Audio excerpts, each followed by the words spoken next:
So for today, again, we will talk about my total thyroidectomy. Bakit ako nagpa-surgery? Bakit hindi na lang ako nagtuloy-tuloy sa medication? Bakit hindi ako naghanap ng ibang option like yung radioactive? Tapos, grabe yung pagod, yung effort, yung hirap. May sakit ka na nga tapos ganun pa yung pagdadaanan mo. Okay, so, basically nakakapagod siya.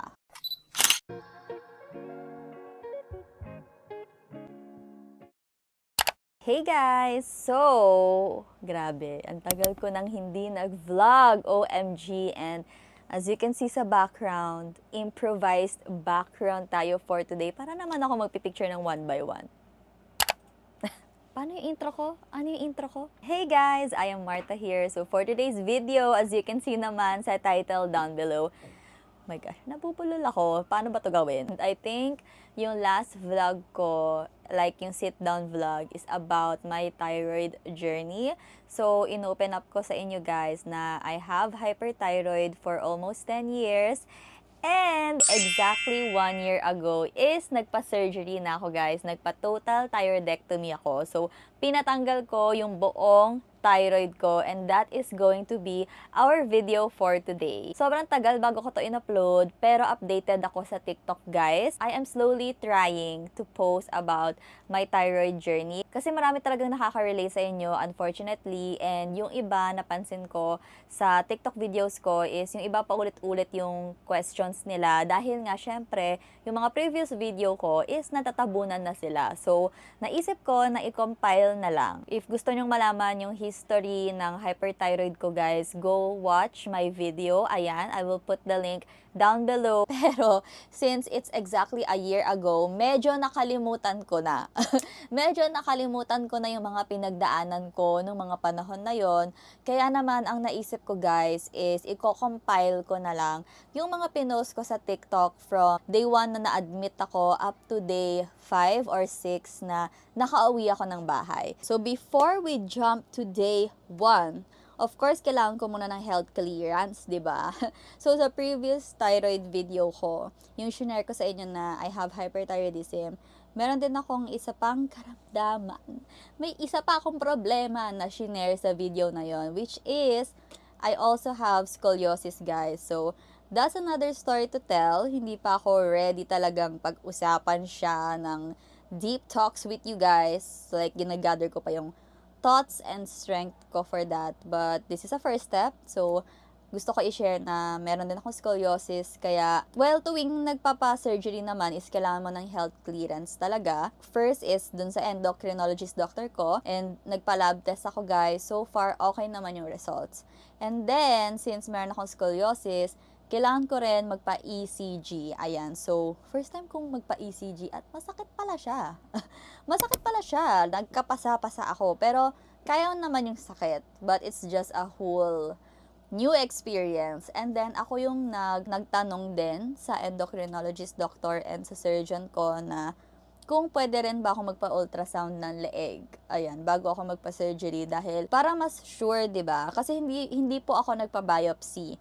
'Yun ang marami ding nagtatanong sa akin kung nagpa-biopsy ako. So no, hindi ako nagpa-biopsy. So nagpa-ultrasound ako, may mga nakitang nodule pero hindi naman siya alarming. Para lang daw siyang tuldok ng ballpen. Period. Ganun lang. It's not to scare you, pero sabi ng endocrinologist ko, most of the women, mga halos 50% ng babae sa mundo is may mga nodule. Pero hindi siya yung nodule na alarming. It's just that it happens na may ganon sa mga babae, sa thyroid ng mga babae. So, yeah, kaya nga mas maraming cases ng thyroid problems sa women. Possible din talaga na magkaroon ng thyroid problem ang mga lalaki dahil nga, of course, lahat tayo may thyroid. So far, lahat naman ng results sa health clearance ko is okay. Ayan, tapos blood test din ako, blood type test din ako guys and everything. So, yeah, it's a day. Grabe yun. Pero,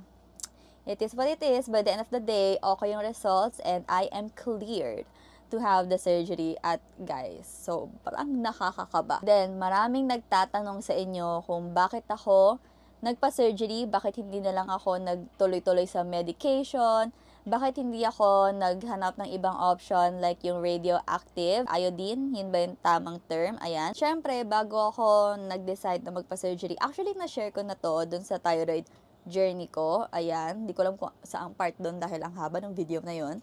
So, na-share ko na yun sa thyroid journey ko na parang 7 years pa lang na nagtitake ako ng medicine, ini-encourage na ako ng doctor ko na magpa-surgery dahil nga hindi talaga siya mawala-wala sa gamot. Pero I was still hopeful na sana man lang makuha pa rin siya sa gamot.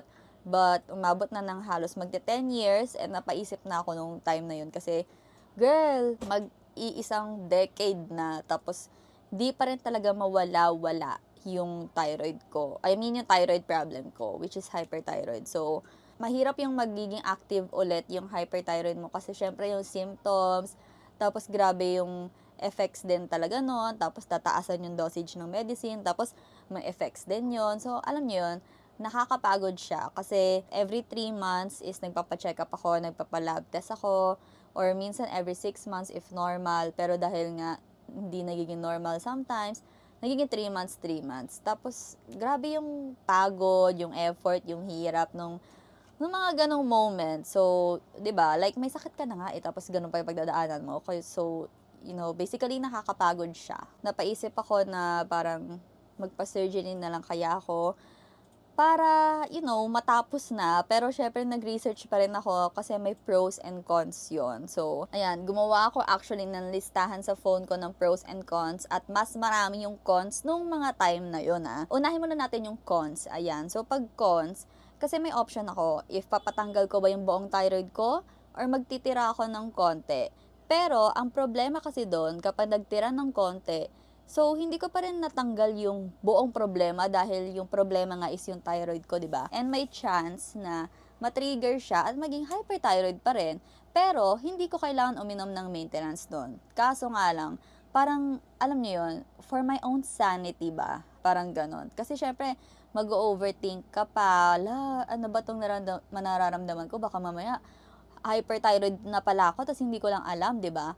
Unlike kapag pinatanggal ko yung buong thyroid ko, parang magiging hypothyroid na ako kasi wala na akong thyroid. So, doon papasok yung maintenance na gamot. So, doon lang ako medyo nasasaktan. Hindi lang medyo, nasasaktan talaga ako. Kasi parang nasa isip ko noon, bata pa lang ako, may maintenance na ako, ganyan. Kaso, napaisip din ako na, girl, magte 10 years nga ako naggagamot, wala rin nangyayari. So, parang nagiging maintenance ko na rin yung Tapdin, yun yung iniinom ko for my hyperthyroid, which is hindi siya safe sa liver kapag matagal mo na siyang iniinom. So, mas safe yung gamot ng hypothyroid, which is yung levothyroxine, yung maintenance for hypothyroid. Mas safe siya inumin, mas safe siya maging maintenance. Siyempre, kailangan masipag ka talagang inumin yon dahil if hindi mo yan naiinom, pwede ka maging infertile. Ayun. So, para sa mga, syempre, nagbabalak na mag-family dyan, so, yun talaga, kailangan mo, hindi lang naman din yun, guys, diba? Syempre, for your health. Then, syempre, pag hindi mo naiinom yung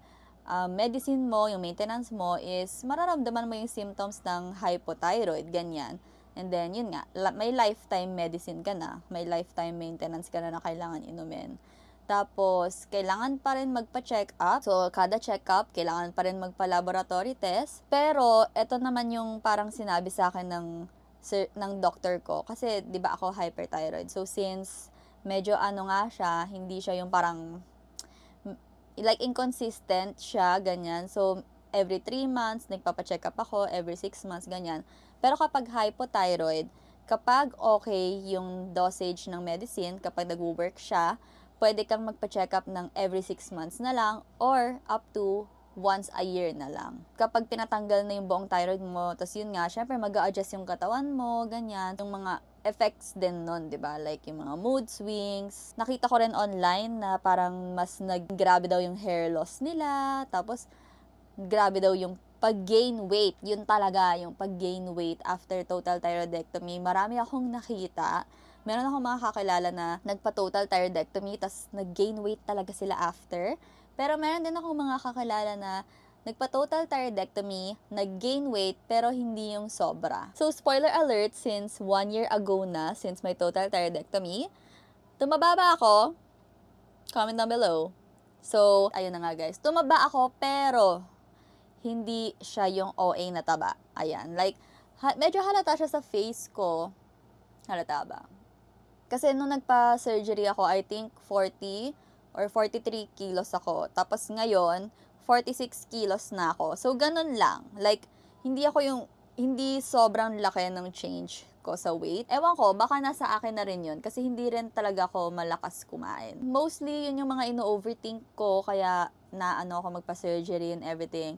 Pero, by the end of the day, nagpa-surgery pa rin ng babae na to. So pumunta naman tayo sa pros. Ayan. So, yung pros is, yun nga, nabanggit ko kanina, is mas safe ang medicine ng naiinumin ko, yung maintenance, ayan, na for hypothyroid or yung levothyroxine. And then, yung nagpa-ultrasound nga ako, di ba, may mga nodules. So, since tatanggalin yung thyroid, mawawala na rin yung mga nodules na yun. Kasi yun din yung pwedeng magkaroon ng complication eh. Dahil nga, again, meron akong thyroid problem. So, baka mas lumaki siya, ganyan.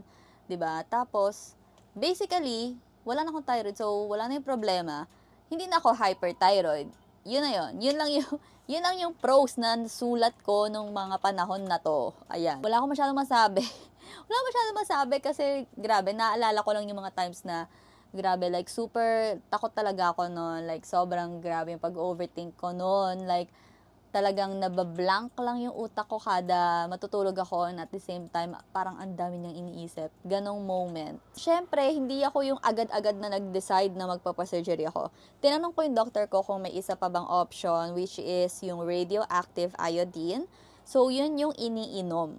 Ayan, iniinom siya na capsule and yun guys, kailangan mong mag-isolate. Hindi ko masyadong na-research yun eh. Teka, i-google natin. The reason is, sabi sa akin ng doctor ko, pwede naman daw ako magpaganon, pero hindi niya ako ina-advise. Hindi niya ina-advise sa akin kasi isa sa symptoms na naranasan ko is bulging eyes. Ayan. Papansin niyo ba yung mata ko? Look straight into my eyes and tell me. Char. So, ito yung mata ko guys. 'Di ba? Hindi siya pantay and umokay na siya sa lagay ng yan. Pero ito yung mata ko before.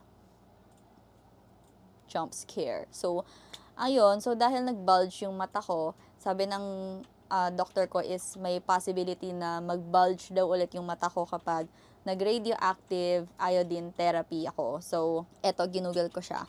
Nakalagay dito, it's a nuclear medicine treatment used to treat hyperthyroidism or overactive thyroid and certain types of thyroid cancer. Ayan. Nung nalaman ko na possible na mag-bulge yung mata ko ulit, girl, hindi ko talaga siya option. Like, hindi naman siya 100% mag-bulge yung mata mo. So, depende pa rin yun. Pero, I don't like it. Hindi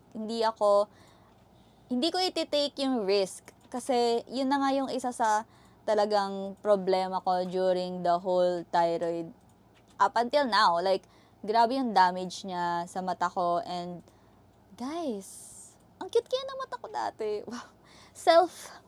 Grabe. Grabe ang self. Sobrang maka-main character. Pero, yun nga, feeling ko lang na ang cute ng mata ko dati. Pero, or baka feeling ko cute siya dahil nga nagganto na yung mata ko now. So, nangihinayang lang ako sa, alam niyo yun, kung anong itsura ko. Siguro kung hindi nag-bulge yung mata ko. But anyway, nangyari na. So, no.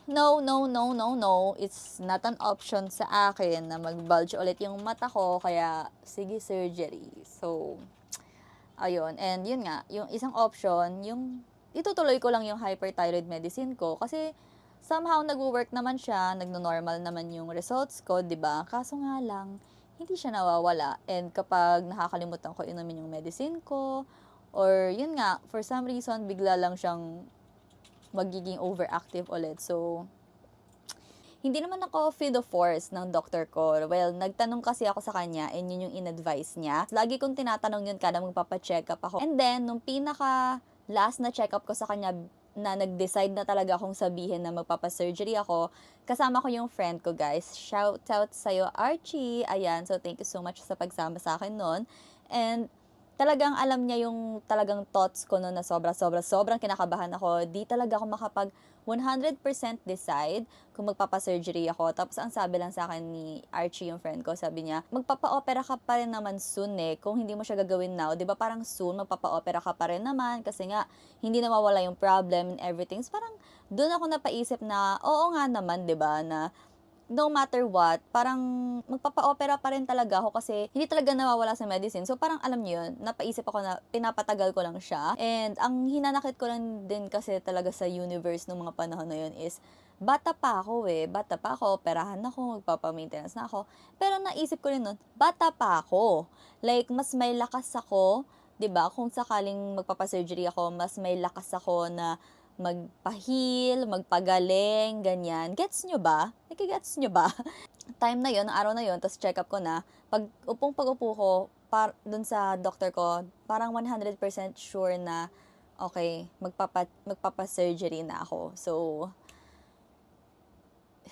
yeah. So, and nung same day na yon, kasi umaga yung check up ko dun sa endocrinologist ko, nung same day, may schedule yung surgeon ng check-up ng hapon. So, buong araw na sa hospital lang kami. So, that is the reason kung bakit mas pinili ko na magpa-surgery. And again, alam kong nakakatakot siya. Marami talagang nagtatanong sa inyo kung paano ko daw ba kinaya, hindi daw ba ako natakot. Girl, kung pinanood nyo yung pag-share ko ng thyroid journey ko, nag-cry pa ako dun kasi nakakatakot talaga siya. And up until now, pag naiisip ko siya ulit, nakakatakot talaga. Mas pinili ko yung sarili ko. Ayun, mas pinili ko yung sarili ko.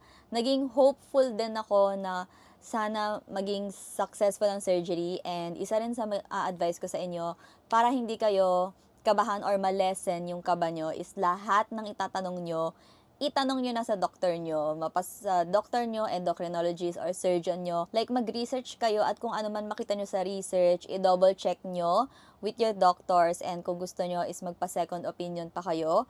Ako guys, hindi na ako nagpa-second opinion kasi 'di ba dalawa yung doctor ko. Yung una sa Cardinal Santos, pero since nag-pandemic, lumipat ako sa Marikina Valley Hospital. Ayan, so doon ako nagpa-surgery guys. And yun nga, sabi niya sa akin, kilala rin naman niya yung doctor ko sa Cardinal Santos. Then sabi niya, pwede rin naman daw ako humingi ng second opinion dun sa doctor ko sa Cardinal Santos. Pero dahil ma-pride ako at nakakahiya, dahil ginose ko siya, hindi ako nagpa-second opinion, sis. And girl, kada nagpapacheck up ako, marami talagang client, patient yung doctor ko sa Marikina Valley. So parang panatag naman yung loob ko sa kanya. And then, nung na-meet ko yung surgeon ko, okay din talaga siya, guys. As in, like, yung attitude and everything. Talagang, lahat ng tanong ko is nasasagot niya. Tapos, iba pa syempre yung doctor na anesthesiologist. And yung anesthesiologist ko, guys, noong unang na-meet ko siya dun sa hospital, medyo kinabahan ako. Pero as soon as nagsalita siya, girl, sobrang nakakagaan ng loob. Sobrang galing niyang alam niyo yun, ng patient. Basta magaling siya makipag-communicate sa patient, everything. And Swiftie siya. So, panalo ka dyan. Kaya, ayun. So, wag na natin patagalin and let's go to day 1.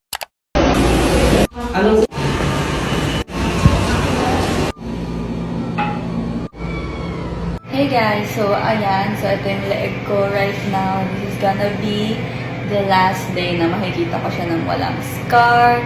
And I don't know what to feel, honestly.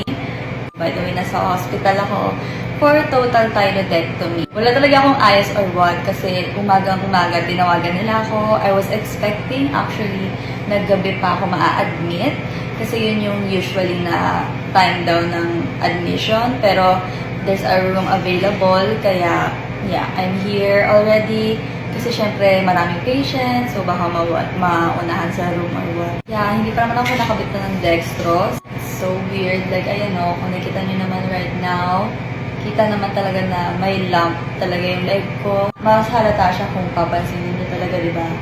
But, yeah, this is gonna be the last day na wala akong scar sa leg. And hyperthyroid. So, ayan. So, dumating yung nurse dito kanina. And tinanong ko if kailan ako masusweruhan or malalagyan ng dextrose, ganyan. Sabi niya, 3 hours before the operation. So, yung operation ko is scheduled tomorrow. Wala pang definite time. Magpa-fasting din ako before ako operahan. Pero since wala pang time, so sasabihan na lang daw. So, kakagaling lang ng nurse dito. Ayan. So, nagtanong na siya ng mga questions like allergies and stuff. Sinabihan rin niya ako ng procedure. So, kailangan ko mag-fasting. For example, if 8 o'clock yung operation ko, mga 11 or 12 is dapat hindi na ako kakain. Kaya magmumukbang ako for now. So, nag-order kami ng Zeus coffee. Ito may banana bread. And then, of course, our coffee. Kasi wala naman daw bawal na foods actually. Ang bawal lang is bawal mag-yosi and bawal mag-alcohol. So, yeah. Kaya ito, kain muna tayo ng banana bread kasi nagising ako 9:30 dahil tinawagan nga ako ng hospital. Pagising ko, inasikaso ko na yung mga gamit ko. Hindi pa kasi ako like fully prepared. So, ayun. In fairness naman dito sa juice, ha, like, mura siya and masarap talaga yung coffee nila. Tsaka, may oatmeal. Ayun, tapos si Avery is lumabas siya. Bumili siya ng pagkain namin. Kasi accessible naman to sa mga fast food dyan sa labas. And then, bumili rin ng ibang mga kailangan namin. Pero ito, wait lang. Gutom na talaga ako. Delicious, delicious. By the way, nagpala lang ako para madaling hubarin. Tapos, hindi na rin ako nag-bra. Nag-ano lang ako, tapis. Ayan. Kasi alam niyo ba, parang feeling ko kasi, ewan ko, sa isip ko, feeling ko, hindi ko kailangan magpa-surgery. Kasi parang hindi naman alarming yung state ko. Tsaka parang normal naman siya. And somehow, feeling ko okay ako kahit alam ko namang hindi ako okay. But, yun. So, parang, ewan ko, or baka na-hurt lang ako kasi 25 pa lang ako, tapos operahan na ako. So, I'm turning 26, tapos magme-maintenance na ako. Yung mga ganong pag-iisip. Tapos, dati, sabi ko, wala akong pakialam. Kahit magkaroon ako ng scar, kung kailangan ako magpa-opera. Pero ngayon, meron pala. May pakialam pala ako, guys. Ayan. So, ayun. And then, also may kakalala ko. Same kami, hyperthyroid. And then, 14 years na siya may hyperthyroid. So, nung na-operahan siya, kasi wala siyang choice. So, na-operahan siya, parang a whole new world daw. Ganun. So, maninibago ka daw talaga. So, doon ako natatakot din. And, yeah, but sana maging smooth lang. And yung scar ko, sana mag-fade din naman siya. Hindi siya mag-keloid or what.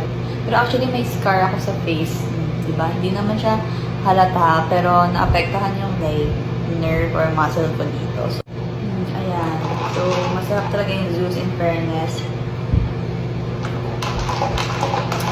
Ang drink ko talaga is laging iced cafe mocha or iced mocha. But the thing is, ang problema ko lagi is yung chocolate syrup na ginagamit nila. Like, sobrang bihira lang ako makahanap na mocha na maayos yung chocolate syrup or parang yung lasa niya is for me. May ano tayo, medical kit unboxing tayong magaganap. Hindi ko alam na may pagganito pala. First of all, may tissue. Nagdala pa naman ako ng whole tissue. Pero, buti na lang meron. Spoon and fork. Tapos, meron din thermometer. Merong baso. And may sabon. Buti na lang kasi wala akong dahil sabon. And then may towel. I wonder kung pwede ko itong iulit. And buti na lang din yung nurse na nag-a-assist sa akin dito. Sobrang bait niya.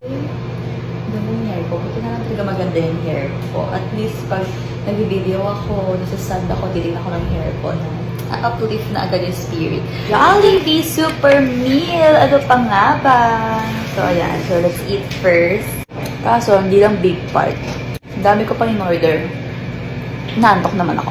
Parang naano naman ako matulog. Kasi pag gising ko, gabi na. Mas malapit lang sa operation. Okay, wait. Parang, the thought of it, parang medyo kinabahan ako. So, kakakain ko lang. Dinalan ako dito ng favorite kong food, quesadilla, and then yung crispy taco from Burrito Brothers. And, munti ko na makalimutan yung gamot ko. This is my last night or day na iinom ng Tapdin. Ayan, guys. So, dalawa yung pinabili ko just in case. But, ayun. So, inumin na natin yung isa. Every after dinner, 1 tablet na 5 milligrams per day ang iniinom ko. And this is my last night na iinumin ang Taplin. So, from time to time, sine-check ng mga nurse yung vital signs ko. So far, normal naman. Tapos, binibilang din nila yung kung ilang beses ako nag-CR, ganyan. Tsaka yung intake ko ng water. Kasi, dapat daw marami akong inumin na water para mas smooth daw yung pagtusok. I'm doing my best. Pero, medyo kinakabahan na ako ngayon. And then kanina, nasasad ako na wala akong nail polish. Pero yung nurse na dumating dito, tinanong niya kung may nail polish ba ako sa kamay at paa. Tapos yun, sabi ko wala. So I think bawal pala siya. Medyo kinakabahan na ako kasi gabi na. So, kinakabahan na ako. I can feel it in my bones na kinakabahan na talaga ako. Hi guys, so na-evict ako sa sarili kong kama. Tingnan niyo kung sino nakahiga.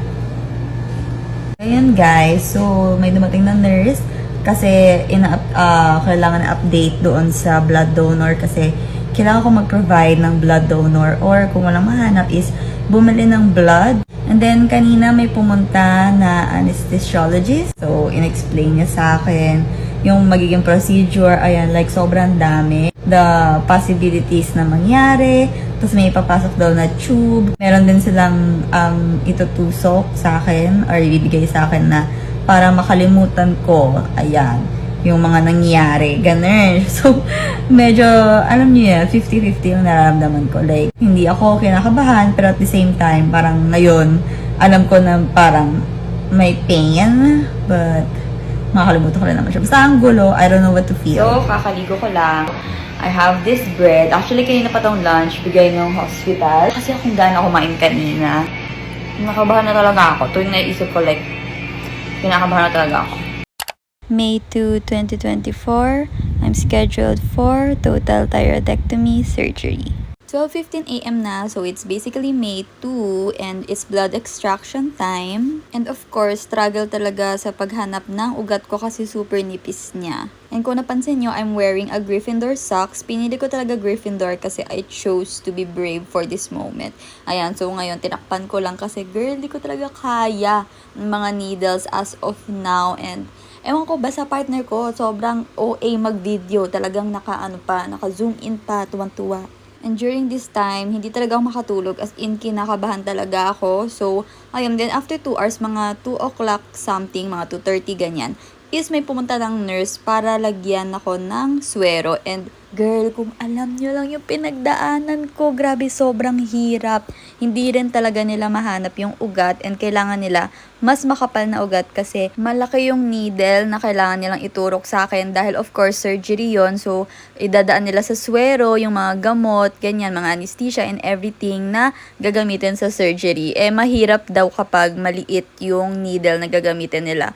Pero guys, grabe. As in ngayon na ine-edit ko to, naiiyak ako kung nakita nyo namumutla na ako dyan sa video. At kung napansin nyo, lumipat na sa right hand ko si ate nurse kasi pumutok yung ugat sa left hand ko. During my thyroid journey, talagang na-realize ko na natatakot na ako sa mga needle. What more pa kaya sa situation na to? Gusto ko na lang magdabog, umiyak and everything. Pero ma-pride ako kaya ayoko ipakita.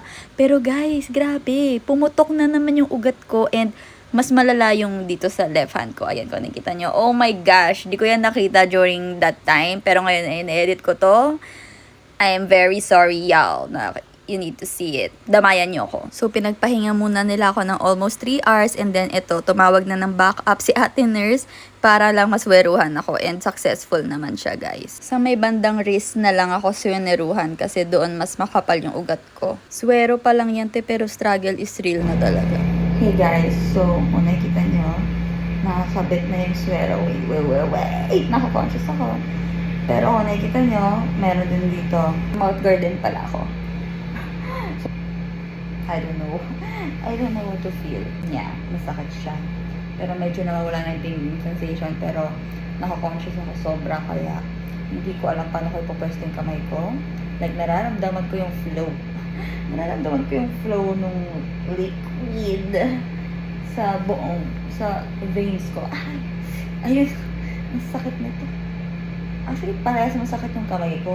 Hindi ko sila magalaw ng maayos. So, ayun. And by the way, kakadating lang ng nurse dito kasi nag-skin test siya. Girl, nagalit ako na injection na naman. Tapos maliit lang yung injection. Pero ang sakit niya. Though sinabihan naman ako, pero they can expect na ganun pala siya kasakit. So masakit siya. And now, nag-aantay lang kami ng at least 30 minutes para makita kung may reaction ba yung katawan ko. Hopefully wala. And okay lang lahat. Sana smooth lang. Sana smooth lang talaga. So wala pa rin akong masyadong tulog. Parang idlit-idlit lang. And kanina, nung after akong itry nga, tapos diba sobrang sakit ng kamay ko, si Maren Taylor Swift ang pinakinggan ko para mag-countdown ako kasi parang naiiyak na ako or what. Kasi nga, ang sakit talaga niya. At this point, hindi na talaga ako makatulog, guys. Sobrang kinakabahan ako. Ang dami ko yung na-overthink na at the same time wala akong masyado pupasok sa utak ko. Ayan, kung nakikita nyo, naiiyak-iyak ako. Napaka-awkward i-film nito, guys. And awkward din i-edit. Pero ganito talaga. Again, documentary ko to. Charot. I'm trying my best to calm down. And then 6:52 AM, ginising nila ako para dadalhin na nila ako sa operating room. And honestly, I don't know what to feel nung moment na nakahiga ako dyan. Ang nasa isip ko lang is, ganito pala yung POV ng mga nasa movies. So hanggang dito na lang yung partner ko kasi bawal siya sa loob. But to summarize it, ang feeling is para lang ako nag-blink. Pagkagising ko, tapos na yung surgery. But gusto ko siyang gawan ng ibang story time. And super groggy ako niyan. And actually, hindi ko matandaan yung moment na to. Away ka lang sa kanya. Groggy pa. Grabe ba? Sige, sige. So, pagdating ko sa taas, eto ako guys, ganyan yung itsura ko. Tulog lang ako buong magdamag. Nagigising-gising ako pero like sobrang groggy ko talaga.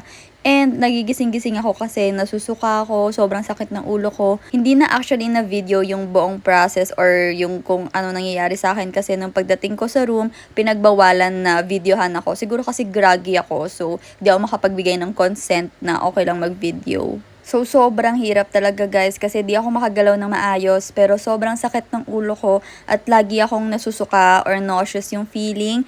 And guys, biruin mo yun kasi syempre may tahi yung leeg ko tapos susuka ako. Thankfully, hindi naman siya masakit and puro acid yung sinusuka ko.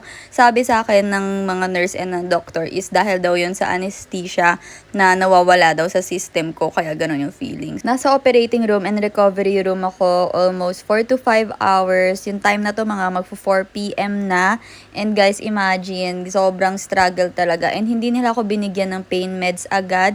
Kasi syempre, sobrang dami ng medication sa sistema ko. Pero by the end of the day, mga gabi na yon, di ko matandaan kung mga madaling araw na nagsabi na talaga ako sa nurse na hindi ko na talaga kaya yung sakit ng ulo at yung suka na suka. Kasi nga, ang hirap. Kaya yon, binigyan na nila ako ng pain meds. And during this time, hindi rin ako makakain, sabi sa akin, or dun sa nagbabantay sa akin, papakainin lang daw ako once na talagang conscious na ako at hindi na ako groggy, kasi baka mamaya mabilaukan ako or something. So all in all, halos tulog lang ako buong magdamag, and may boses naman ako guys, pero sobrang hina lang. So a-update ko kayo guys ulit sa day 3.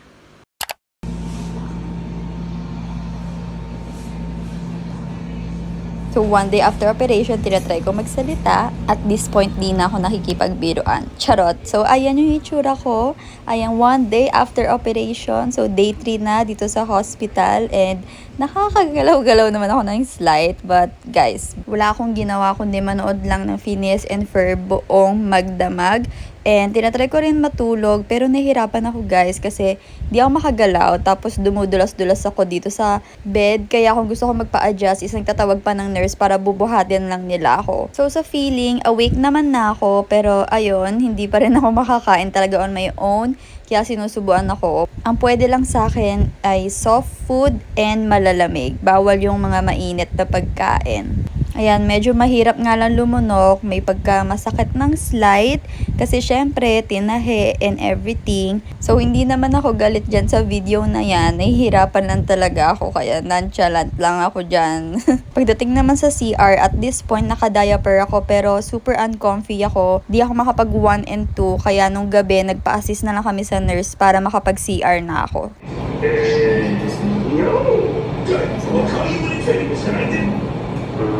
Ayan, tinatry ko naman magsalita, nilakasan ko yung volume. I think ina-explain ko yung pagtitit grind ko. Pero so far may boses pa rin naman ako, pero mahina lang talaga. Like soft girl ang atake, ganon.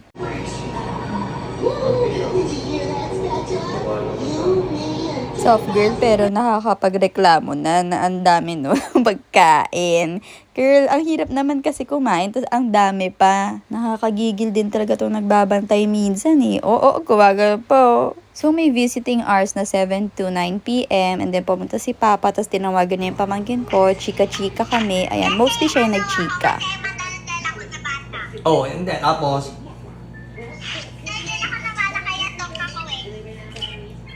tanong mo, what happened? Wala kay tatanong? Wala kay tatanong? Wala naman. Wala naman. Bakit siya nakahiga? Ganon? Wala naman. Ano lang? Wala naman. Ano ba naman yan? Puro wala?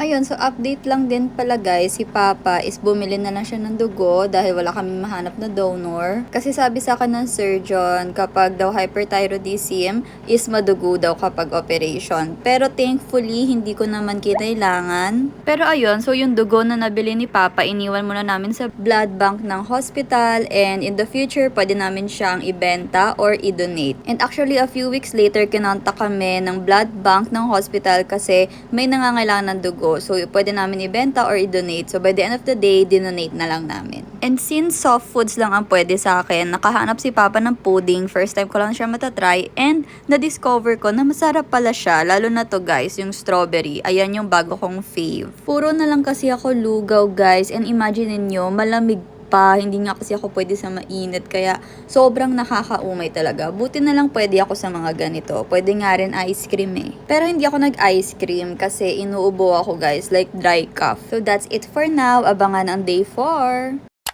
This is my voice after 2 days of operation. So, it's day 4 sa hospital and it's 2 days after operation. And ito guys, tinatry ko galawin yung nakaswerong kamay. Manhead na siya at namamaga kasi nga hindi ko nagagalaw yung kamay ko. And siguro dahil nga sobrang nipis ng ugat ko, I don't know. So, ganun pa rin yung araw ko guys. All day nakahiga ako, nakakapunta naman ako sa CR. Mas malakas na ako kumain and from time to time, kinukuhanan ako ng vital signs ng mga nurse. Sinubukan ko rin magsalita, kaya ko naman guys. Mas malakas na yung boses ko pero mahina pa rin. I mean, di pa rin siya yung normal voice ko. Guys, so this is my voice after 2 days of operation.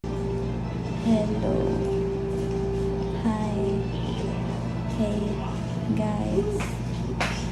Medyo hindi ko pa kaya magsalita ng tuloy-tuloy. Nakakahingal. Parang sinasakal. Pero hindi naman masakit. Grabe yung mata ko dito. Luwa talaga siya, guys. Tapos nahihirapan na nga ako lumunok. May pa-talking challenge pa. Sumayo mo, hello, China. Ganyan kahina yung voice niya. Napansin ko rin na ever since surgery ko, hindi ako makatawa. Kaya kung may competition talaga na nonchalant niyan, panalo na ako. Tapos itong kapatid ko, di ko lang ba't siya tumatalon-talon, tapos magbi-video-video pa. Bahala siya dyan. Voice over na lang kasi wala na akong photos and videos ng day 4. And eto guys, di ko alam yung atake ng partner ko. Pinicture niya ata to nung tulog ako kasi di ko to maalala. Pero kasi bago ako operahan, nagpicture rin ako ng ganito. Ako yung may hawak ng kamay niya kasi nakahiga siya dun sa hospital bed. Lol, so siguro ginaya niya lang. Anyway, as I was saying, malakas naman ako ng day 4. Pero kasi guys, ina-acid ako. Di ko alam kung dahil sa sobrang daming gamot na iniinom ko. And actually, everyday din naman pumupunta yung surgeon ko. Tapos siya mismo yung naglilinis malinis lang sugat ko. Ang target sana namin is baka uwi na ako today, kaso parang hindi pa kaya ng katawan ko guys. Kasi ngayon pa lang ako nakakatayo-tayo talaga, pero hindi ko pa talaga kaya on my own. Kailangan ng assistance palagi. Pero nafe-feel ko talaga sa sarili ko na mas malakas na ako, and kahit medyo mahina pa yung boses ko, soft girl lang, at least nakakapagsalita ako. Tapos, ang target naman namin ngayon is sana bukas, day 5, makalabas na ako ng hospital and sa bahay na ako magpagaling. Kaya dapat daw, pag binisita ako ng surgeon ko bukas, kailangan magpabibo ako sa kanya na nakatayo ako, nakaupo ako, and mas ina-advise niya rin sa akin na umupo-upo at wag masyadong humiga all day. Tapos, pagdating naman sa food, ganun pa rin, soft food lang, and bawal din yung mainit, kailangan malamig. Pero may gana naman talaga ako kumain, guys. May konting struggle nga lang kapag kumakain, guys, kasi nung umaga is meron tinanggal na tube na maliit lang sa surgery scar ko. Nilagay ni Doc yung maliit na tube na yon para talaga mawala yung katas. Kaya kung nakita nyo, marami rin talagang gaza yung nakalagay sa leeg ko. Grabe, pag naaalala ko, sobrang kadiri yung feeling kasi mafe-feel ko talaga na tinatanggal yung tube, and at the same time, tinahi siya.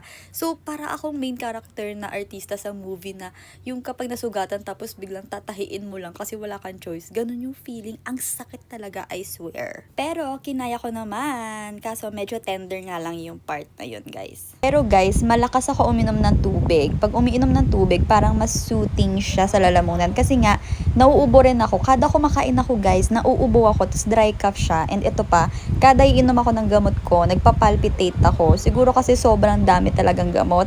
And syempre, isa rin sa mga side effects, especially na antibiotic daw, is palpitations. And also, pwede rin kasing naninibago yung katawan ko since wala na akong thyroid. So, parang naguguluhan siya kung paano siya magpa-function. Pero overall naman, nafe-feel kong mas nagiging better naman yung condition ko. Pero ate, nung madaling araw, oh my gosh, kasi nagutom ako. So, kumain ako. And this time, yung kinain ko pa nun, Jollibee na sopas. First time ko yun kainin.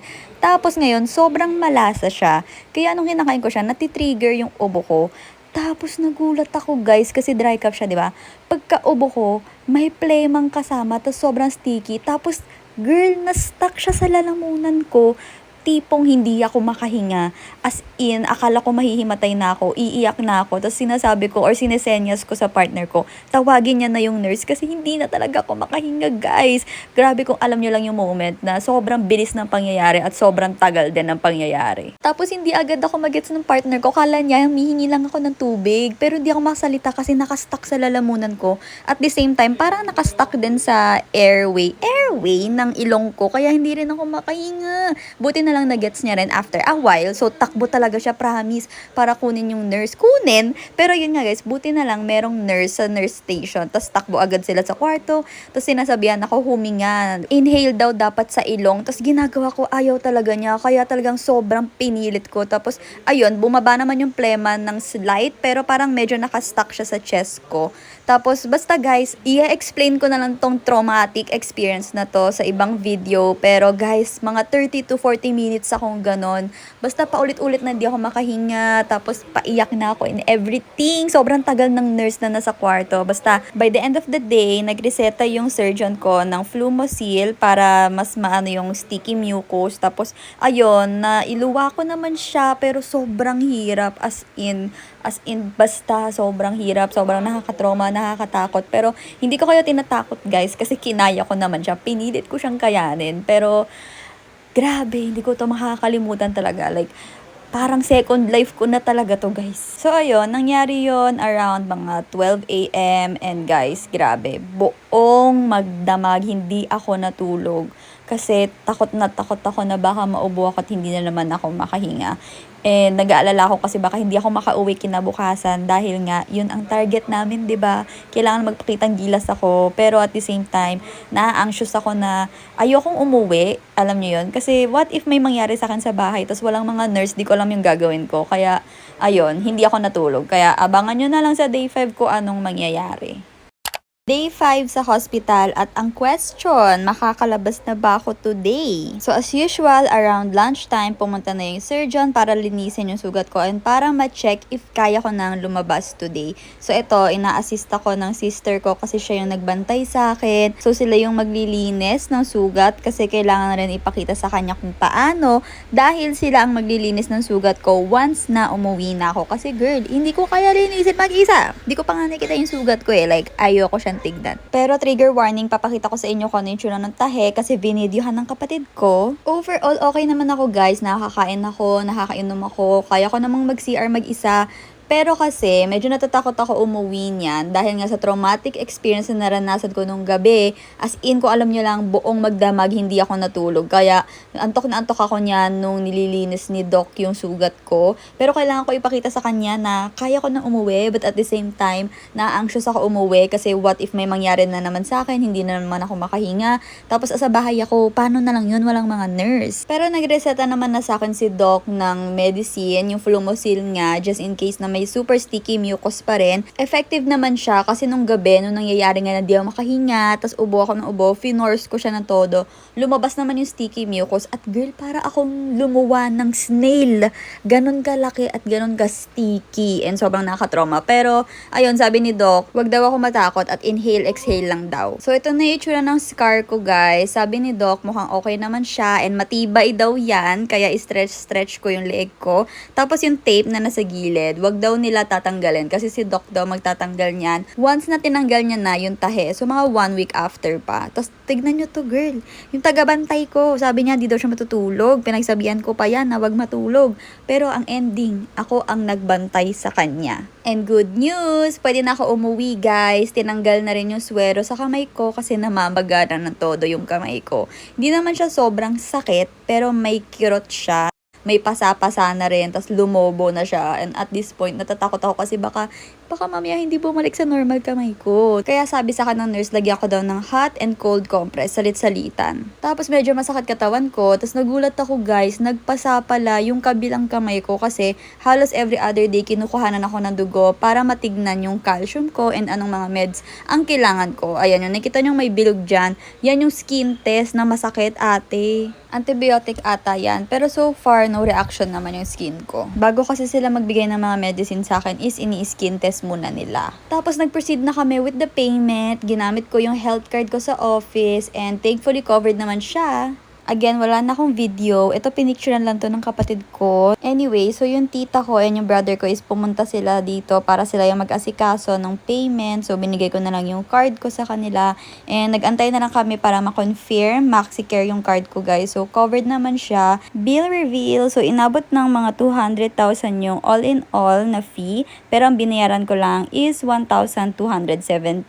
Dahil nga covered na ng HMO ko, which is MaxiCare. And then, meron din ako PhilHealth. Ayan, tinakpan ko na lang yung ibang details, guys, kasi syempre confidential. And then, after all is settled, nakauwi na ako, guys. Ito, picture na lang. Wala akong video throughout, pero naka-wheelchair ako nung nilabas ako ng hospital. Tapos, sa sasakyan, girl, ang hirap kasi hindi ko magalaw yung leeg ko. Tapos, nakakatakot kasi, nung pauwi na, nararamdaman ko na kumakat yung lalamunan ko. Tapos, nauubo-ubo na naman ako, kaya natutrauma na naman yung katawan ko. Kaya, pag-uwi, nag-text agad ako sa surgeon ko kung ano bang pwede gawin kasi nga makati yung lalamunan ko. And sabi niya, okay lang naman daw mag-Bactidol, no problem. And then ito yung mga medicine na kailangan kong inumin. OMG, sobrang dami.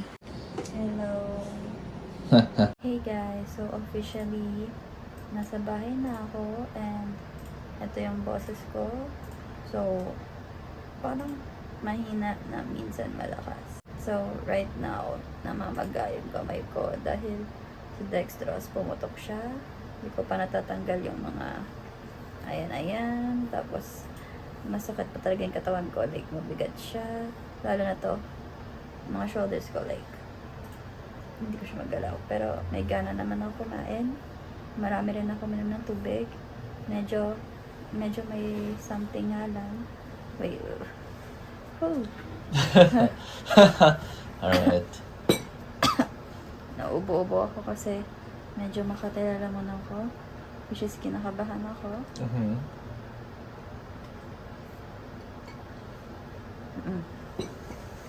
So may konting pain pag lumulunok, but it's like 3/10. Ganun lang. Like, may pain, pero kaya naman siya, but may pain. Do you get it? Tapos, hindi ko like fully magalaw yung neck ko, of course. So, tomorrow, tatanggalin na raw to. Itong nakakasakal na plaster. I don't know. So, ayan. And then, tatry ko rin bandaw lang. Bawal ako magbasa ng hair. Kaya gusto ko na magbasa ng hair. Kasi, kadiri na siya. So, yeah. Sana umokay na yung lalamunan ko at hindi siya magtuloy-tuloy na kumate. So, pwede naman daw ako mag-back dito. It's officially my first day ulit dito sa bahay and I'm so happy nakauwi na ako and iba talaga yung feeling guys na nasa bahay ako. I really feel at home. Ay malamang nasa bahay nga ako pero I mean yung familiarity with the surroundings and kahit paano I feel safe naman. Hindi na ako masyadong natatakot. Ayan. Tapos yung pangangate ng lalamunan ko and yung pag-uubo-ubo ko is nawawala naman dahil nga umiinom na ako ng Flumosil. Sabi ng kapatid ko, tinatanong daw ni Shana, yung pinsan ko, kung nakakapagsalita ako. And kitang-kita nyo naman na nakakapagsalita ako. Pero soft girl lang ang atake natin. Di ako makapagsalita ng yung normal voice ko. Like very soft, na mahinhin, ganyan. Pero medyo mas malakas naman na siya. Tapos hindi rin naman masakit kapag nagsasalita ako. And ayan, kung nakikita nyo is kumakain ako niyan. So, nakakakain naman ako, may gana ako kumain, may gana rin ako minom ng tubig. Kaya ko na rin kumain mag-isa, pero dahan-dahan lang. Tapos ito, nagpa-assist ako sa mga kapatid ko. Sinuklayan nila ako kasi sobrang crusty. Sobrang crusty ng buhok ko ate. And for the first time, lilinisin nila yung sugat ko. So, medyo kinakabahan ako dito sa part na to kasi baka masakit siya or what. Kasi ang masakit dyan guys is yung pagtatanggal ng tape. Kasi balbon ako. Tapos guys, kung alam nyo lang ang hapdi na ng balat ko kasi nga inaalkoholan nila. Tapos dahan-dahan nilang tinatanggal yung tape. Kasi kahit pag mabilisan tanggal, masakit nga siya. Eh, syempre, malapit siya sa leeg ko. So, masakit. Ayun, puro sakit na lang. Pero ang sakit kasi talaga ate. Kaya, ayan, sabi ng doktor is, lagyan nga daw ng alcohol. So, kung nakita nyo, nag-i-inhale, exhale ako. Kasi, grabe ko, alam nyo lang talaga ang hapdi niya, te. Baka nagtataka kayo na ang arte-arte ko na sila pa yung maglilinis ng sugat ko. Kasi guys, sa point na to, ang sakit ng katawan ko. Kasi para siyang na-stiff, diba? Like, syempre, magdamag akong nakahiga lang sa hospital. Tapos, yung leeg ko, like, laging naka-forward lang. Hindi ko pa siya nasi-stretch. So, para akong may stiff neck talaga. Ang sakit niya. As in, hindi ako makalingon. Kapag lilingon ako, buong katawan pa yung lilingon or yung mata ko lang, ganyan. So, ito, nasasaktan-saktan ako kasi, syempre, ngayon lang din nila lilinisin at tatanggalin yung sugat. So, may mga times talaga na masakit. Pero, syempre, tiis-tiis na lang. Ano bang magagawa ko? Pero, ayun nga. Very thankful din naman na merong mga tutulong sa akin sa paglilinis ng sugat ko and everything. And at this point, hindi ko pa talaga nakikita yung sugat ko. Ayoko talaga siyang tignan as I'm so scared and baka nakadiri siya tapos baka mapaniginipan ko. Buti na lang sila is kaya naman nilang tignan yung sugat ko. So ang paglilinis ng sugat ko, sabi ni doc is betadine. So una maglalagay ng betadine sa cotton buds and then dahan-dahan na lilinisin yung sugat ko. So dahan-dahan lang kasi may mga parts na makirot siya. Like nararamdaman ko siya but at the same time may anesthesia pero at the same time may kirot din and lalo na dun sa part na nilagyan ng tube. Tapos, syempre, kasi medyo mas fresh pa yung tahinon. Ganyan. And then, after is lalagyan na ng gauze. Ayan. Sobrang dami nga namin biniling gauze. Like, 100 pieces ate. Grabe. So, ito, pwede naman ng parang isang gauze lang. Pero ako, pinadalawa ko. Kasi parang nararamdaman ko kasi yung tahi. Lalo na pag nakahiga ako. Tapos, gusto kong tumayo. Pero alam nyo, at this point, hindi ko pa kaya humiga. So, kapag natutulog ako, is medyo naka-slant position ako. Ganyan. Kasi nga, parang kapag tatayo ako, is nararamdaman ko talaga yung tahi. Tapos masakit siya ate. Like nafo-force yung leeg ko. So ayoko yung ganong feeling. And ayun nga. Tsaka ayoko yung parang nakikita ko talaga na yung sugat ko and gusto ko mas secure siya. Kaya, ayan, pinadoble ko yung gasa. Pero pwede naman na hindi naman siya nakadoble. Tinry ko na rin magbanlaw ng katawan na kapag CR naman ako mag-isa. Tapos, may mga times na iinom ako ng gamot is nagpapalpitate ako. So, I think kasi nga side effect siya ng antibiotic. Tapos, buong araw, nagpapahinga lang ako. As in, nasa kama lang ako palagi. Tatayo lang ako pag kailangan ko mag-CR. Kasi guys, sobrang bloated ko as in. Tapos, hindi rin ako makapag-poop pa masyado. Tapos, yun nga, like, sobrang bloated ng tiyan ko.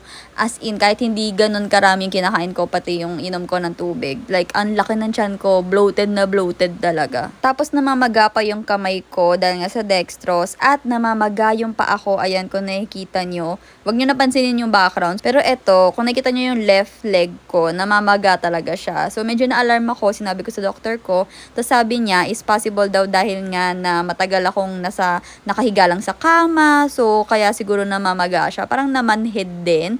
Pero nagagalaw-galaw ko naman yung paa ko. Pero ayun nga, like, maga siya, guys. Maga talaga yung effect niya. Kaya ang advice ng doctor ko is maglakad-lakad daw ako, mag-stretching para mag-flow yung blood. Tapos, tignan daw namin kinabukasan kung may improvement. And then the next day, ito na yung paa ko. So, pagising ko, medyo nag-subside naman na yung pamamaga. So, kailangan lang talagang ma-stretch ng paa ko. Wala rin naman ako masyadong ginawa today. As in, like, bed rest lang talaga, pahinga lang, nanonood lang ako ng K-drama, yung Queen of Tears. Kaya ko na talaga mag-CR mag-isa, pero di pa rin ako naliligo. Bawal pa. Tapos, bloated na bloated pa rin talaga yung feeling ko. Tapos, ipinangmamasdan ko yung paa ko. Napansin ng partner ko na parang in-injectionan daw ako sa paa. So, hindi ko to matandaan kung in-injectionan ba ako ng something nung habang nag-o-opera or what. Kasi may sulat yung paa ko. So, ayan. Pero di ko na natanong sa doktor. Tada! So, ito yung atake ng shoulders ko right now. Dahil nga sa tape, guys. And sobrang sakit niya. As in, ang hapdi sa balat. Kasi nga, adhesive siya. So, kahit ginamitan ng alcohol na may cotton. Alcohol na may cotton? Baliktad. Cotton na may alcohol. Ayun. Mas nalilesen yung pain. Pero mahapdi pa rin. Kaya kailangan dahan-dahan lang kapag lilinisin. Pero so far, nagpapahinga lang talaga ako at this point. Hey guys, so I have hyperthyroid for 10 years. But as of today, it's been 1 week of my total thyroidectomy operations. You can see, I can stand up and everything. Wala akong makeup. Nag-lip balm lang ako. So far, here's my skin. Buti naman is hindi ako nag-breakout or what.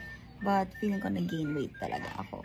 And ayun, di ko pa talaga ma-fully tilt yung head ko kasi nafe-feel ko siya. And today, I'm going back to the doctor para tanggalin yung tahe. And hindi ako excited doon.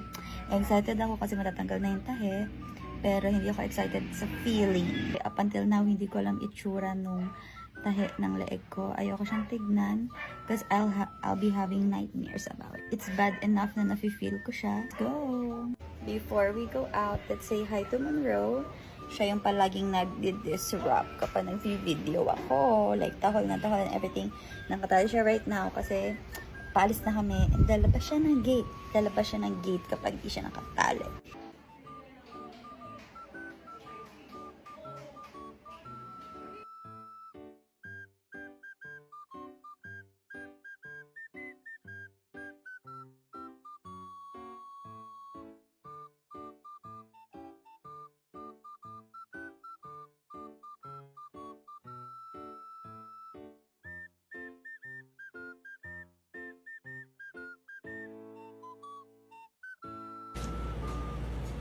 All good.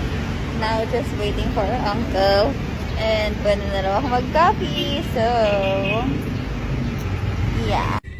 I'm gonna drink my go-to coffee. Sana hindi na siya mainit.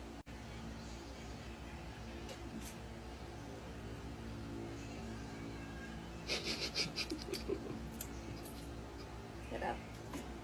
Sarap. Ito parang walang scab dito. Wala talaga. Nasilip ko pero kadiri yung itsura niya. Oh.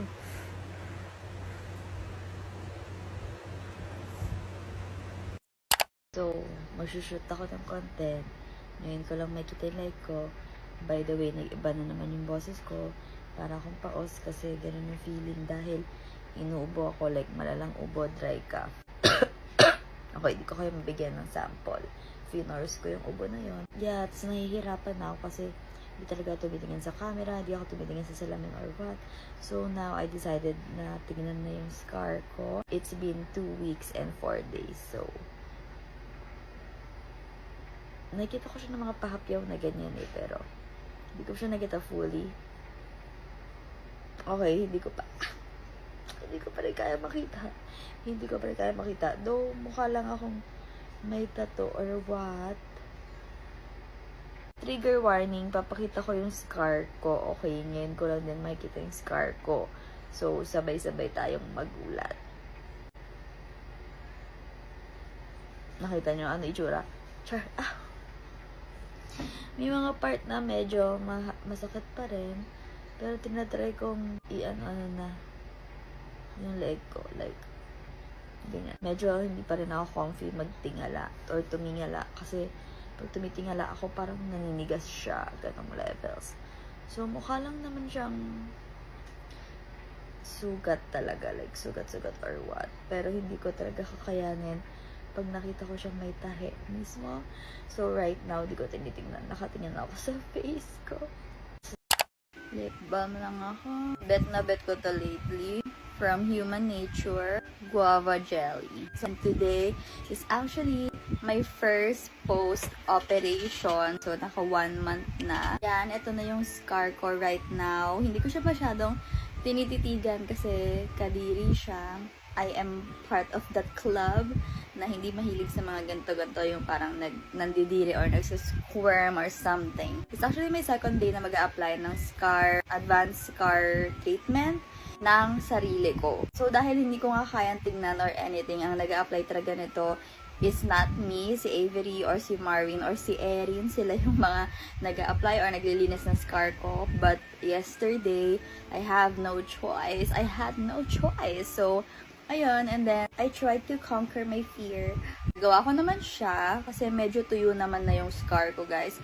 Yung nakikita nyo actually mga scabs na lang yan. But nakifeel ko pa rin yung tingling sensation tsaka manhid pa rin talaga yung leeg ko. So right now, samahan nyo lang ako na mag-apply nitong scar treatment. Ayan. So far, maganda naman siya. Kasi yung dito, ayan o. Like, okay na siya. Teka, ba't ko ba ito ginagawa ng walang salamin? Pinuha ko lang yung makeup ko. So, i-apply natin. Sa mga parts na may scab, dun siya masakit. And also yung paligid. Hindi ko alam kung dahil parang manhid pa yung leg ko. So, pag natatamaan siya, parang may some weird na medyo masakit na feeling. Pero tolerable naman siya. Tsaka masakit siya kapag yung madiin. Yung sakit niya is yung sa mismong scar, hindi naman yung sa loob. Actually, sinabihan ako ng doctor ko, kung kakayanin ko, pwede ko tanggalin yung mga scab. Pero kasi medyo masakit siya. So, pag ganon, dapat yung agua, yun daw yung gagamitin. Pero hindi ko pa na-try eh. Kasi kagaya nito, dito, diba, like, mas marami siyang scab. So, medyo mas nafe-feel ko pa siya. Para lang talaga siyang yung sugat. Yun, yeah, that's it. Ganun lang kadali. And then, hindi ko na siya nilalagyan ng gauze. Pero pag matutulog ako, nilalagyan ko. But lately, hindi ko na siya nilalagyan. Kasi, na-conscious kasi ako na baka makalmot ko siya. Kapag natulog ako ng walang gauze, ganyan. Kasi isang beses, nung sinabihan ako nung doctor na pwede na nga daw na hindi lagyan ng gauze. Tapos one time, nakatulog ako. Like, nakatulog ako ng walang gauze. Girl, nagka-nightmare ako. Like, ang nightmare ko, may kumakamot daw ng leeg ko. Ganon. So, yung kumakamot ng leeg ko noon is Avery tsaka si Erin. May nagtatanong sa inyo guys kung paano ko nililinis tong sugat ko, and actually right now nililinis ko siya. Naumpisahan ko na siyang linisin, nakalimutan kong mag-video, so ngayon ko na siya gagawin. So ang gagawin ko is kukuha ko ng cotton buds. So kung nakikita nyo, madumi na siya kasi nga I'm in the middle of cleaning my scar. And then ito yung ginagamit ko, yung hydrogen peroxide na agua oxygenada. So ito, hindi ko siya ginagamit everyday. Ginagamit ko lang siya kapag namumuo-muo na yung ointment, kasi yun yung napansin ko sa ointment eh, like namumuo siya. Like kung nakita nyo yan, no, may mga black yung ointment yan na namumuo. So, ito yon. Ayan. Hindi ko lang kung nakita nyo. Pero, Ayan siya, yung namumumong ointment. Tapos, from time to time, kumikirot yung scar ko. Pero ngayon kasi, naka 4 months na. Dati kasi parang yung kirot niya, kahit saan parang hindi ko alam kung anong trigger, pero bigla na lang siyang kikirot. Tapos medyo matagal na masakit na parang may tumutusok, ganun. Kasi dahil yun sa nerves, parang nag-activate yung nerves. Pero ngayon, nararamdaman ko na kumikirot na naman siya. Pero dito banda, ayan. Dito, kasi dito yung nilagyan ako ng tube, ayan. Kapag lumunok ako, may part dito na tumataas. So, normal lang daw yon. May possibility pa namang mabawas-bawasan. Kasi nga, syempre, yung thyroid natin nandyan sa part ata na yan. Tapos, syempre, tinanggal siya. So, basta yun. In-explain sa kayo ng doctor ko, nakalimutan ko na. Anyway, ang gagawin nyo lang is, kuha kayo ng cotton buds, lalagay nyo dito. Parang gagawin nyo ng agwa. So, since nagawa ko na siya kanina, hindi ko na siya gagawin since meron pa. So, ngayon, i-continue ko lang linisin. Tatry ko kung kaya kong tanggalin to. Yung namumong ointment. Pero kasi medyo masakit siya. Kaya, dahan-dahan lang. Tapos, ang problema ko, itong scar ko, makati siya. Siyempre, gano'n naman, di ba, kapag sugat, gumagaling, makati siya. Kapag gantong conscious ako, hindi ko siya nakakamot. Pero kapag tulog ako, nagugulat na lang ako, nagigising ako, kinakamot ko siya. Lalo na yung dito sa part na to. So, sana hindi siya magsugat. Teka, kailangan ko mag-concentrate kasi ang sakit. Dito sa part na to, hindi. Dito yung masakit dito. Nadikit ko pa. Ayan, natatanggal naman siya. Namumuong ointment. Konti na lang. Ayan. So, nalinis na natin siya. Ayan. Ito may mga dark areas pa dyan na hopefully mag-lighten up. So, ngayon, if-flip natin. Diba? Ito yung pinanlinis natin. And then, yung kabila is, ito yung pang-apply natin ng ointment. So, yung ginagamit kong ointment is this one. Ito yung Dermatix Ultra. Ayan. So, paubos na to. Kaya ang ginagawa ko, hinahawakan ko dito sa pinakadulo. Tapos, ganyan. Shake ko ganyan. Para mapunta yung hindi na yung boss. Para mapunta yung ointment dito sa pinakadulo. Para lumabas siya. Ayan. Konti na lang naman na yung ina-apply ko. Ayan. So, ito yung tatanungin ko sa surgeon ko kapag nagpa-check up ako this month. Kung itutuloy ko pa rin bang gamitin to or ibang ointment naman na. Pero kasi, tinanong ko na siya nun before kung ano pwede gamitin para mas lalong mag-lighten up yung scar and hindi siya familiar. So, sabi niya, is magpa-consult na lang daw ako sa derma since pwede naman. Dahil healed naman na yung scar natin. Pwede naman na daw magpa-derma. So, ayun. Ayan. Kaya, sa mga naoperahan dyan, sa parehas na may scar sa akin, comment down below if ano yung mga ginamit nyo sa scar nyo para mag-lighten up na and mag-heal nicely. Kasi kung nakita nyo, mahaba yung tahi nung akin, di ba? Ayan, ito. Lagyan din natin. Dito medyo mahapde. Pag nilalagyan ko yun dito sa part, dito sa taas, ito. Mahapdi siya. Kasi yun nga, again, yung nilagyan ng tube. Tapos yun nga, parang yung paligid, ito dito. Yung paligid ng scar ko. Pag nadadaanan kong ganyan, makati siya. Alam niyo yung may part sa skin yung makati, tapos pag kinamot nyo, nakakasatisfy. Ganon yung feeling. So, that's how I clean my scar. So, it's been 6 months since my total thyroidectomy surgery and here is my scar. Ayan. So, medyo ano pa yung boses ko kasi kakagising ko lang at kakatapos ko lang mag-skincare and everything. And now, for our scar care. Kasi may nakita akong comment na ano daw yung ginagamit kong treatment for my scar kasi parang hindi na raw siya halata. Hindi na ba talaga? Ito yung Dermatix Ultra. Ayan. Ito yung ginagamit ko for my scar. Ito rin yung sinabi sa akin ng surgeon ko. Tapos ang sabi niya, at least mga 2 to 3 months ko lang daw gamitin. Tapos pwede na raw ako magpa-derma kung gusto ko pa daw mag-lighten or mag-flatten yung scar ko. So, ginawa ko yon. Pero yung derma ko, nagpa-online consult lang ako kasi wala akong time. Wala akong time pumunta sa physical dermatologist, but maybe next time. Pero ang sabi niya, ito pa rin daw yung gamitin ko and dapat daw gamitin ko to at least 1 year from my surgery. Ganon. So, bumili ako ng bago. Ayan o, bago-bago pa siya. Pero bago yan, lilinisin ko muna yung area or yung paligid ng scar ko kasi minsan madumi siya. Dati masipag ako mag-skincare lalo na sa leeg. Pero since may scar nga ako, tapos manhid pa siya ng slight, lalo na yung dito sa gitnang part. Ang weird nga hawakan eh. Pero manhid pa siya. Hindi ko pa siya totally like nasi-skincarean or what. Pero tinanong ko yun sa derma if safe bang, you know, lagyan ng skincare or everything. So sabi niya okay lang, safe naman daw kasi basically skin na raw yan. Dati ang ginagamit ko is itong hydrogen peroxide, yung agua oxygenada, pero hindi ko alam if safe ba siyang gamitin ng matagalan. So, yun, kaya ako tinanong kung pwede bang skincare or toner. Yung una nga parang medyo naging sus pa yung derma na parang, bakit lalagyan ng skincare or what? Pero, ewan ko, di ko alam. So, hindi na to yung ginagamit ko. Nag-switch na ako sa toner na ginagamit ko. So, ito yung current toner na ginagamit ko, yung Mary and May. It's a Korean brand, yung Sika T3 na blemish toner. Ito yung ginagamit ko. Kasi, nakaka-target siya ng mga pimples, ganyan. And napansin ko, since hindi na ako nakakapag-skincare masyado sa leeg, nagkakaroon ako ng mga pimples, lalo na dito. Like, is this sign of aging? Charot. Pero yun nga, parang mas nakikita kong nagkakaroon akong pimple. Tapos parang isang beses dito, parang nagkaroon ako ng maliit na pimple lang naman. So sabi ko, ay, hindi pwede talaga. Ayan, so lalagyan natin. Pero, yung paligid lang ng scar yung nilalagyan ko. Hindi ko nilalagyan yung mismong scar, kahit sabi ng derma, pwede daw. Or kung lilinisin ko siya, yung agua oxygenada yung ginagamit ko. Sa mismong tahi ng yung mismong scar. Ayan. Ang weird lang talaga, dahan-dahan, kasi medyo manhid pa talaga yung leeg ko. Kapag inaano ko siya ng ganyan, lalo na pag malapit dun sa scar, makati siya, te. Tapos may nagtatanong sa inyo, paano daw maiwasan na kamutin kasi makati. Discipline, basically discipline lang talaga. Like, pag gising ako, tapos makati siya, deadma, as in. Ayan, tingnan nyo, dumi, oh my God. Pero hindi ko maiwasan kapag natutulog ako, tapos nagigising ako minsan, kinakamot ko siya. Oh my God. Ayan, tapos ngayon, itong hydrogen peroxide, konti lang siguro. Ayan, kasi I swear, hindi ko alam kung pwede ba ito gamitin ng matagalan. Kasi ganyan-ganyan lang.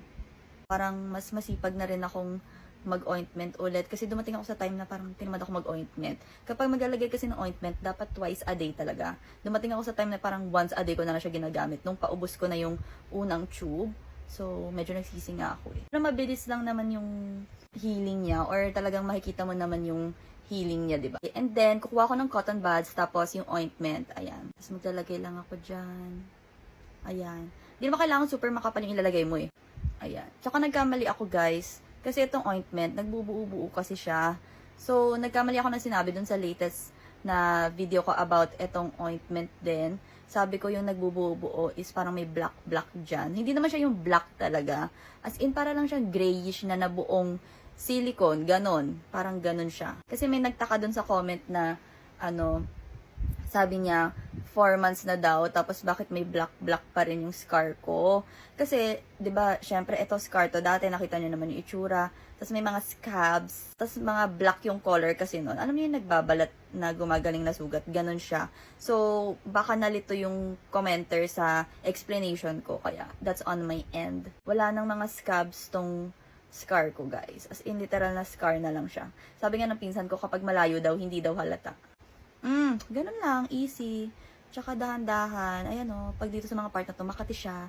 Pero, as in, like, discipline lang talaga para hindi ko siya kamutin. Siguro, scar update na rin kung masakit ba siya. Hindi naman na siya masakit pag hinahawakan siya or what. And sabi ko dati, di ba, parang minsan may masakit bigla, yung parang may tumutusok, ganon. So, ngayon, mas nag-lessen na yon. Like, siguro, once a week ko na lang siya na-feel or once every 2 weeks, ganyan. So, yun. Pero, dito sa area na to, medyo mas pa rin siya, mas sensitive pa rin yung banda dito, guys, kung saan nilagay yung tube. Pero overall, parang carry naman na, kasi kunyari pag nakahiga ako dati, tapos tatayo akong ganyan, kailangan talaga side view, ate, kasi hindi ko talaga kaya, parang nasistrain yung leeg ko, tapos parang feel ko bubuka siya, ganyan. Pero ngayon, kaya ko na yung nakahiga, tapos biglang tatayo lang na gano'n. Parang walang nangyari, parang hindi na operahan. Pero medyo nafe-feel ko pa rin medyo nagta-tighten. Pero hindi na ako nababother or hindi na ako natatakot. Kasi yun nga, sabi din naman ng surgeon ko is okay na daw siya, tuyo na daw talaga, healed na siya. Tapos mas okay na ini-stretch ko nga siyang ganyan. So yun, basta ngayon, ang ginagawa ko talaga is dapat tuloy-tuloy lang tong scar treatment. Again, ito yung Dermatix Ultra. Yung Derma, di ba online, sabi niya, pinakita ko yung picture Ayan, ito yung picture ng scar ko ng malapitan. So, may mga areas na medyo nakaumbok siya. Hindi naman ako totally nababother. Pero sabi nung derma, kung gusto ko raw mag-flatten yun ng as in flat, is kailangan ko daw ipa-laser. So, kailangan ko talaga pumunta sa derma clinic, tapos ili-laser or injection ata para talagang mag-flatten up siya. Pero as of now, hindi naman ako talagang super pa nababother. So, let's see. Gusto ko munang makita yung magiging result nitong Dermatix Ultra. So, yung tinanggal na thyroid sa akin is biopsy yun. So, sabi naman ng doctor sa akin is lahat naman daw ng tinatanggal sa katawan, operation, ganyan, is binabiopsy. So, dun ako medyo kinabahan kasi yung result ng biopsy, dun magde-determine kung kailangan ko pang magpa-RAI. So, late ko nalaman, yung like malapit na yung araw ng surgery ko, dun ko lang nalaman na depende sa magiging result ng biopsy after operation is kung mag-RAI ako or okay na. Kasi if malignant yung magiging result ng biopsy or cancerous siya, mag-RAI ako after ng surgery, ganyan. Pero, hindi naman ang result ng biopsy ko is benign. So, everything's okay, kaya hindi ako nag-RAI. Thank goodness naman. And, ayun. So, ito na yung scar ko right now. So, ayun.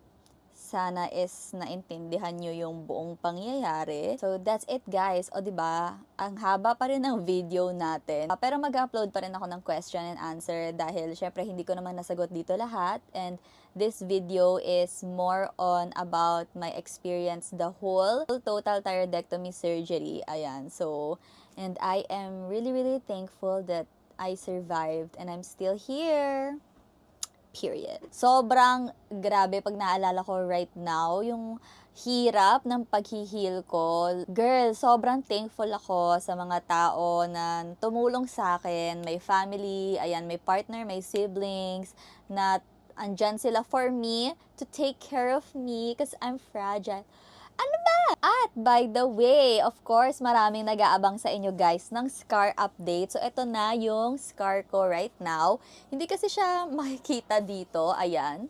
Pero magpa-flash na lang ako ng video dyan sa screen and also some pictures of my scar as of the moment. Maraming nagko-comment sa inyo guys sa TikTok na hindi na raw siya masyadong halata. Pero for me, halata pa rin siya. And sometimes pag nakita ko yung mga pictures ko, parang feeling ko meron akong dumi sa leeg or parang may linya sa leeg. Like for me, halata siya. Pero kino-condition ko yung utak ko na wag mabother kasi it's a battle scar. It's a scar. Magpaparemind sa akin na, girl, you survived. You survived 10 years of having hyperthyroid and now total thyroidectomy and still healing. So, if ever na, yun na nga, since napanood nyo na yung whole operation, like journey ko, hospital journey. Ayan, yung whole journey ko nung nasa hospital ako. Ayan, so if you have any questions, guys, comment down below para makagawa ako ng question and answer video and then I'll share it to you guys. Bibigay lang ako ng like konting summary. Ayan, so since naka 1 year na, guys, yung leeg ko hindi na siya masakit. Pero manhid pa rin siya. I mean, may mga parts na manhid pa rin, especially dito sa gitna. So, yung leeg ko dito sa gilid, na wala na yung pagmamanhid, pero yung sa gitna, manhid pa rin talaga siya, guys. Noong mga times na medyo fresh pa yung leeg ko, yung scar ko is makati siya, kumikirot siya, as in like out of nowhere. Minsan walang trigger, minsan kapag parang napapagod ako or nagli-lift ako ng mga mabibigat na gamit, natitrigger siya. Kaya nga tinanong ko yung surgeon ko, in-advise niya parang 1 month, like magpahinga muna ako ng 1 month or 2 months bago ako mag-exercise, workout. Pero wag muna yung super excessive. Ayan, I know na maraming nagpapa-total thyroidectomy, tas after ilang weeks is okay na sila. Ayan, like back to normal na sila and everything. But still, it's a case-to-case basis. But overall, okay naman guys yung pag-heal ko. Pero hindi pa rin kasi ako nakakabalik sa surgeon ko. Like, naka 1 year na, tapos hindi pa rin ako nakakabalik sa kanya. Nakapagpa-check up naman ako sa kanya, I think 1 month after ng surgery. And then, I think 6 months after ng surgery. And so far, okay naman. Okay yung pag-heal ng leeg ko, buti na lang. And up until now is nag-a-apply pa rin ako ng ointment sa leeg ko. So, ito yung ginagamit ko guys, yung Dermatix Ultra. Yan din yung pinescribe sa akin ng surgeon ko. And then, hindi kasi sure yung surgeon ko kung gaano katagal ba dapat yun pwede gamitin. So, sabi niya, magpa-derma na lang ako. And then, nag-consult ako sa derma online. And then, yun din yung same ointment yung pinescribe sa akin. And sabi sa akin is, pwede ko daw yun gamitin. Dapat daw gamitin ko yun ng at least 1 year. Ayan. So, hanggang ngayon, ginagamit ko pa rin siya. Hindi ako consistent gamitin siya. So, that's on me. Kaya siguro, medyo mabagal yung pag-heal ng leeg ko. Tapos nag-ask din ako sa derma if pwede ako gumamit ng bio oil dahil nakikita ko online na super sikat yung bio oil when it comes to scar treatments. Sabi niya sa akin, para saan pa? Parang medyo na-judge ako doon low-key na bakit daw gagamit pa ako noon kung may Dermatix Ultra naman. Pero ako ay hindi nakinig. Bumili pa rin ako ng bio oil kasi naka-buy one, take one. Ayan, yung binili ko, yung maliit lang. So, ina-apply ko yan sa morning and then yung Dermatix Ultra is sa gabi. But again, hindi ako consistent and that's my fault. Naglalagay lang ako tuwing naaalala ko siya. I guess my next target is sana makapagpa-schedule na ako ng follow-up check-up sa surgeon ko. Kasi it's been a year and para lang din malaman niya or makapagbigay din ng update if okay ba talaga yung healing or anything. Pero so far, wala naman akong nararamdamang masakit sa leeg ko. And then last month, March, is nagpa-check up ako sa endocrinologist doctor ko and so far, okay yung results. Normal naman yung mga laboratory test ko. Although, meron akong mga nararamdaman konting symptoms. Siguro dahil yun nga nag-a-adjust pa rin yung katawan ko. Pero yun nga, overall, normal yung results. So, gumagana naman sa akin yung dosage ng medicine ko. Ang maintenance na iniinom ko is levothyroxine. Ang brand is T4. So, I think 100 mcg iniinom ko per day. And then, nagka-calcium din ako, guys. Ang intake ko naman sa calcium, nabawasan na siya. Before kasi, parang 6 tablets a day. I think after a month is naging 4 tablets a day. And then, etong recent, since normal na, and medyo mas umu-okay na yung calcium ko, naging 2 times a day na lang siya. Ang hirap inumin ng calcium kasi ang laki niya. Laki, ayan, magpa-flash na ako ng photo. Ayan, like, ganyan siya kalaki. Tapos, sumasabit siya. Ayan, sumasabit siya sa leeg ko. And parang somehow na-trauma yung katawan ko. So, tuwing iinumin ko yung calcium, parang ayaw na talagang lunukin. So, yeah. But overall, buti na lang is gumagana yung gamot ko sa akin. Kasi, yun yung nakita kong problema ng iba. And yun din yung problema actually ng cousin ko na naoperahan na years ago. Na up until now, hindi pa rin daw nila makuha yung right dosage ng medicine. So, medyo kinakabahan ako sa part na yun. Kasi, sana mag-work na talaga siya smoothly, like tuloy-tuloy na. Kasi baka mamaya gumagana siya now, pero baka after ilang months or ilang years is biglang boosh. Hindi siya bigla maging okay. So, I think depende siya. Kasi ganun yung nangyari nung hyperthyroid ko. Kaya, sabi sa akin ng surgeon, mas madali daw talagang i-manage ang hypothyroid versus sa hyperthyroid. Kasi, kung iisipin nyo, wala na akong thyroid. So, kung hindi ko iinumin yung medicine ko, yung maintenance ko, which is replacement sa thyroid ko, is magiging hypothyroid ako. So, kasi wala na akong thyroid eh. So, mararamdaman ko yung symptoms ng hypothyroid and marami pang complication ang mangyayari. But, as of now, mag-focus muna tayo sa today. Gumagana naman. Okay naman yung medicine ko. Okay siya sa akin. Diba guys, sabi sa inyo, mahaba na yung video. Kaya, yun guys, if ever meron kayo pang mga questions and everything, just comment down below para ma-answer ko siya dun sa Q&A video natin soon. I think that's it guys for our video for today. And again, I just want to thank you for all of your support, all of the prayers, all of the comments, all of the concerns, and all of the love that I am receiving ever since na shinare ko yung thyroid journey ko. And nakakalungkot lang talaga na maraming nakaka-relate sa inyo. So, marami talagang may thyroid problem, guys. So, yun lang ang ma-advise ko if ever na meron kayong nararamdaman na hindi tama, if you're experiencing the symptoms, guys, magpa-check up na kayo. Like, I know, busy tayo, life happens, ang daming problema talaga. Pero, do not take your health for granted. Yun lang talaga ang masasabi ko. Like, pero yun nga, medyo naano ako sa mga taong tinitake nila yung health nila for granted. Kasi, girl, ako, ang dami kong sakit, right? And sobrang grabe yung impact nun sa sarili ko and sa insecurity ko, sa self-esteem ko. Like, dumadating ako sa point na parang hindi ako nabubuhay according to the life that I want, you know? Kasi parang feeling ko, hala, may sakit ako, ganyan. So, parang nalilimit ko yung self ko. Parang ganun yung nangyayari. Grabe talaga. Kaya sa may karamdaman dyan, kagaya ko guys, this is a reminder to be kind to yourself.